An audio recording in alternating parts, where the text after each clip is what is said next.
Hello, welcome to my YouTube channel. We're in York for the weekend. We've come to York. We're staying in a B&B, which I am going to show you because it's really delightful. But I also wanted to show you around York because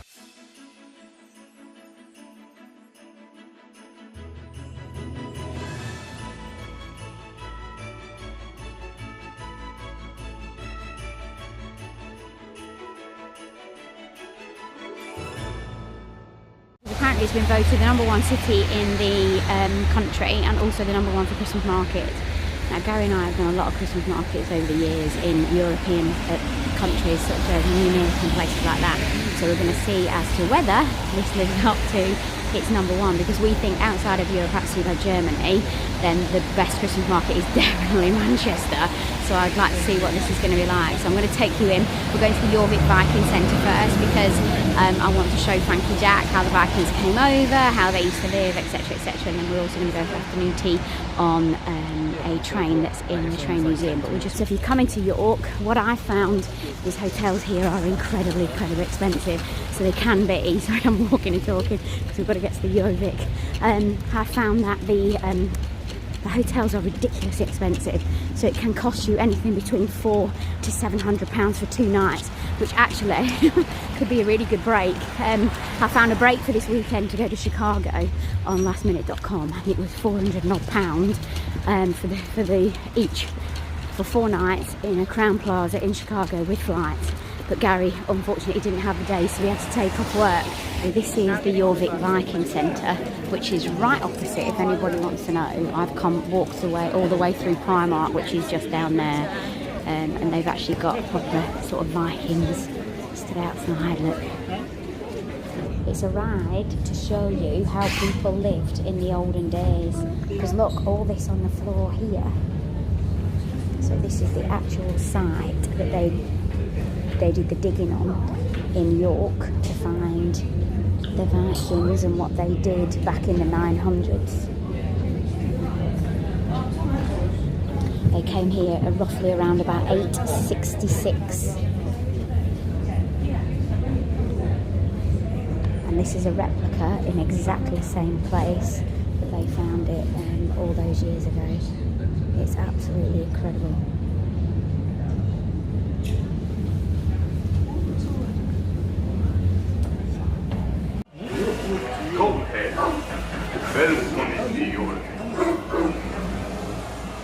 You have arrived by the river Foss. Ahead lies the city, canvas houses and workshops. So this was the ride, this was the slave trade in those days. This was a man making some combs. They were pieced together and took a long time to make. A family sat outside and also indoors. A man making wooden ornaments, etc. Just like they did in Morocco, really, when we were there in June. Kids playing outside with games, fishermen, how they dyed their clothes. There was so much to see and so much to hear. And you actually had a commentator on the way round. And they had all these little stalls outside their house. Once you purchase a ticket, you have it for 12 months as well, which I thought was brilliant. We've just been in Jorvik Viking Centre. It's just behind me here if you can see it, and once you've actually bought your ticket, it's actually valid for a year, which is astonishing. Really well worth going in. It all started with the excavation, which was actually on this side, and apparently if you're looking at city centres, with the rubbish that we get rid of every single year, we build about 1 centimetre a year with rubbish. So that's how cities, so when they had to dig deep to get to excavate York, they had to dig quite far down, because of course you've got that centimetre a year, and this is back to the 900s. Incredible. There's bones of 2 people, one a 46-year-old man and one I think she was 36 or 42-year-old woman that had a problem from birth with one of her hips, and that could have been easily rectified these days if she'd have born without. That would have been something so easy, but yet she was in a lot of pain all through her life because of it, and it meant that she walked in a crutch, and it meant that it threw all the body out of alignment. It's so interesting. The smell in there as well is it's not very nice, but they basically put the smell in there so you smell what that era would have been like. And if you live if the Viking actually came to this era today, we'd smell quite soapy and perfumey, and they wouldn't like it. So it's quite smelly in there. And you saw on that ride, I mean, I couldn't show you all of it obviously, because it's coming through the speakers in my head, but you just saw the waxworks that were made to create what it would have been living in those days in the slave trade, and how they dyed their own clothes and what they made. But actually, when you look at it, when you come out to markets such as this and there's wood, and when we went to Marrakesh, quite a lot of the stalls there, the people are doing the same sort of joinery and workmanship that they were doing in the olden days. It's just incredible, but very, very worthwhile coming to visit if you come here. So please do visit the Jorvik Viking Centre. It is incredible, really incredible. Last time I came, I was a school child, and Gary's never ever been, and obviously Frankie Jack loved seeing it too. I have to film this place. It's called Betty's Tea Rooms, and I think it originated in York or in Harrogate, and they've only got a few in the country, which I think is only York and Harrogate. They might have set up one elsewhere, but it's very, very, very famous. Very famous, and as you can see, people queue up to go to it. If you want my honest opinion, I don't think it's worth it. I think it's overly priced, and I don't think it's that great. When you go in, it looks spectacular. I've had afternoon tea in there, and it was bitterly disappointing. Railway Museum, we've just arrived. It's quite a walk outside of York, but it's well worth coming to, I believe. So I've been told, so we're looking forward to this. And you've got to go past the city walls. Just about a 15-minute trek, but we've had a good walk. We've had a mulled wine and amaretto. If anybody doesn't like glühwein or mulled wine, a really good tip, and of course it's more alcohol, is to put some red cherry brandy in it, or put a amaretto, or you could even do whiskey or something like that. But it just gives it an extra flavouring, because sometimes glühwein can be quite sharp, and they do it at the Christmas markets. You've probably seen it. So we often ask for glühwein mit amaretto to Gary and I, and that's what we've just had as well. That's a little tip. So we've just walked and had it. Oh God, blimey.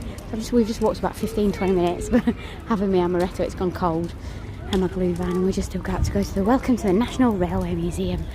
A beautiful tree in the window and great big baubles. Woo. Don't you just love Christmas? And we're here for afternoon tea. So it's a bit dark in here, but I don't know if you can see it. Gladstones. If you're a train fan, this is going to be awesome for you, isn't it? And we're going to go for afternoon tea on the Countess and for afternoon tea on a train. You can see all the blinds that you can pull down. Gary and I went on. It's a shame I wasn't vlogging them, wasn't it? Afternoon tea on a train. It's a well, you had. Oh my gosh! Look how beautiful that is inside. Can you see? Frankie Jack, you've had afternoon tea on the Orient Express when you were in Mummy's tummy. You wouldn't have known about that. Well, we can go up a ramp up there. There's a ramp. Oh, look at that one. That's old. That one there.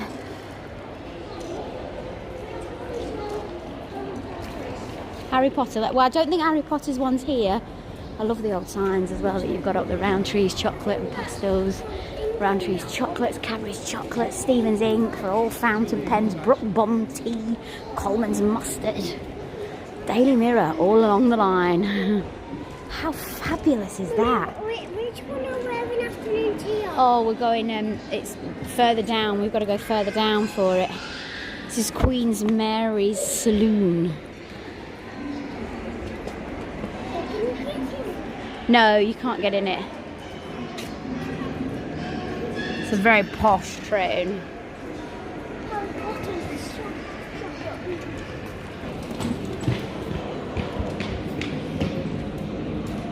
A little bit of Royal Dalton, no doubt. Look at that big clock. Beautiful, isn't it? And you can have, looks like tea and cakes on here as well, Frankie Jack. Cakes.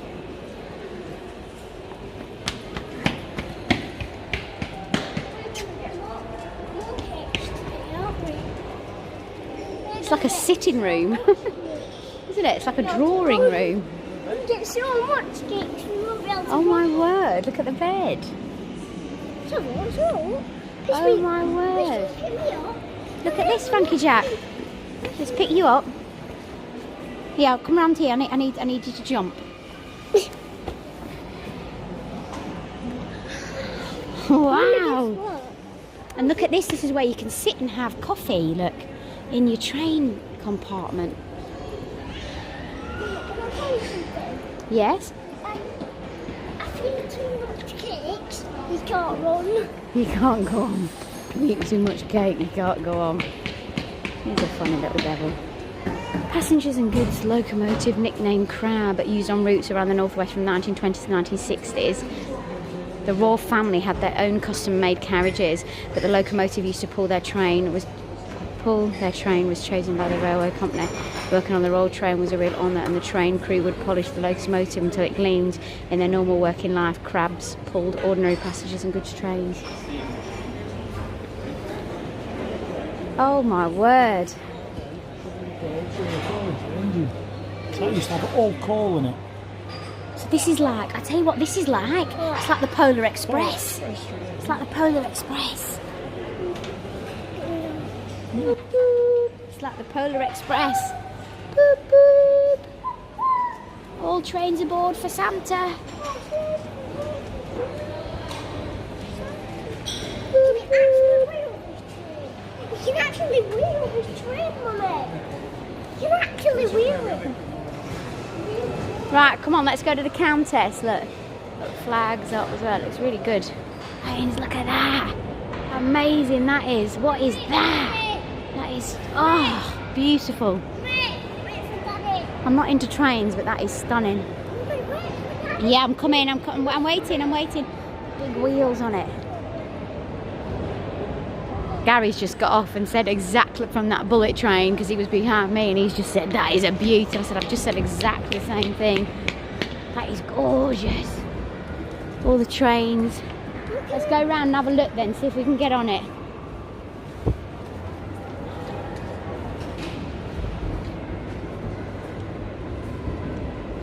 Little miniature train as well. Look at that little miniature train. Oh, that'd be fabulous, wouldn't it, in our back garden? So this is how they'd have run the train. So look at all the gadgets and gizmos that you've got. Blimey. Polar Express, isn't it? And that's where all the coal would have been. Wow. Would have been hot in a room like this, wouldn't it? And this would have been driving the train. How the hell do you see where you're going? Would they have stood out there? Would it have been safe? Would they have looked out the windows? I suppose they could look out the windows and stand on that.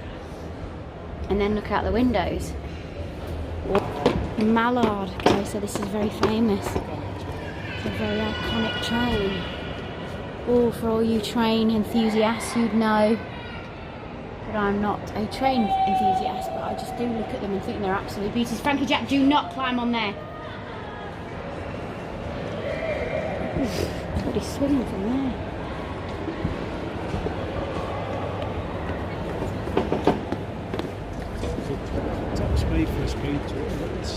So Mallard holds the speed record for a steam locomotive on the 3rd of July 1983. It achieved a top speed of 126 miles per hour. Its streamlined design, created by Sir Nigel Gresley, Greasley, is inspired by the work of the automotive designer Ettore Bugatti. In the 1920s and 1930s, the London Midland and Scottish Railway and the London Northern Eastern Railway ran competing express routes from London to Scotland using fast and elegant locomotives. The rival companies competed for publicity, passengers and speed records. Mallard's speed record has never been beaten by another steam locomotive. That's the Mallard 1938. So that is your Mallard, and it's never been beaten for a steam locomotive. That's pretty impressive, that, isn't it? This is where we're going to do afternoon tea in the Countess of York. We booked for 4 p.m. and you can book online to do this. How did I know about it? Because of the bed and breakfast I'm staying in. Debbie, who runs it, recommended that we come and do this. We've done afternoon tea. Oh no, we haven't done afternoon tea.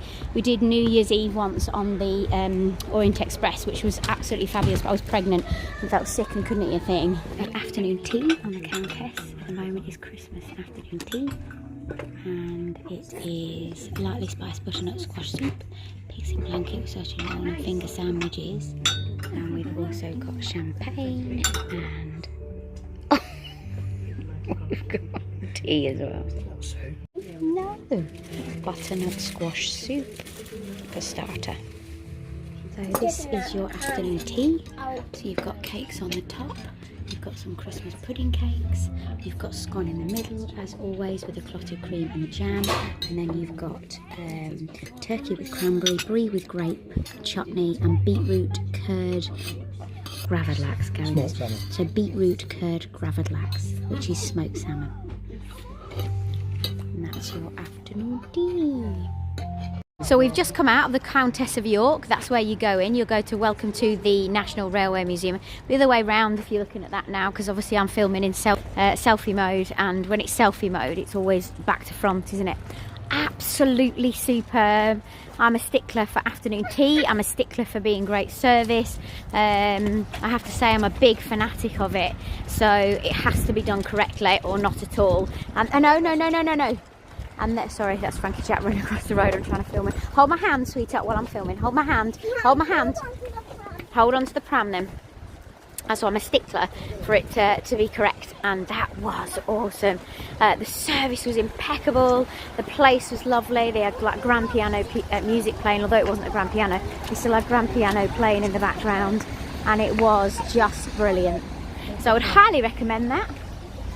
And for me, I would recommend that above Betty's Tea Rooms. Betty, honestly, I cannot fault it. If you come here, I would highly recommend that. So that's the Countess of York for afternoon tea, and it gives a massive thumbs up from me. You can't see York Minster, which is a shame, but I'll try and get it tomorrow. You can definitely hear those bells chime in there as loud as anything. They sound beautiful, don't they? Oh, let's go in there. This looks lovely. The Imaginarium. Let's go in here, because that's like our toadstools on our Christmas tree, aren't they? Excuse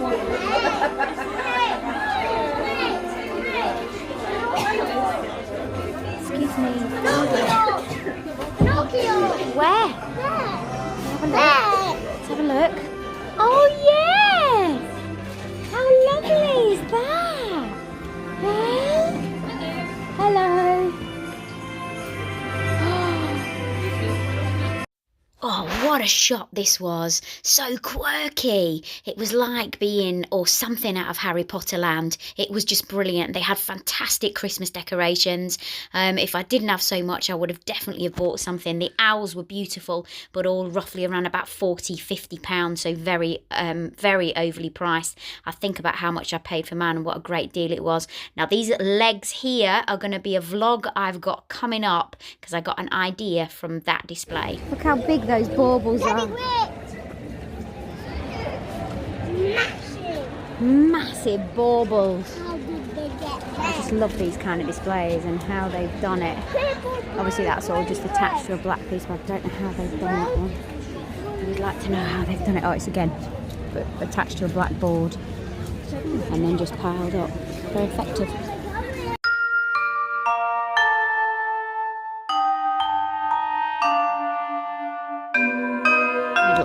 And what I love about this is they've got some green, they've put the fake grass around it.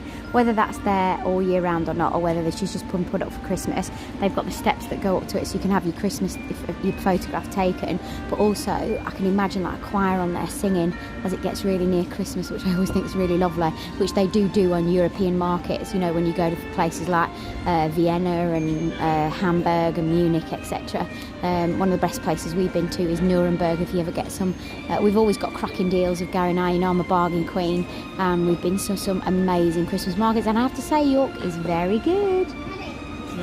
Got back to the room, just got back to the room, and look, we've been left 3 little sweeties on our bed. Because how lovely is that? the lady left them She did.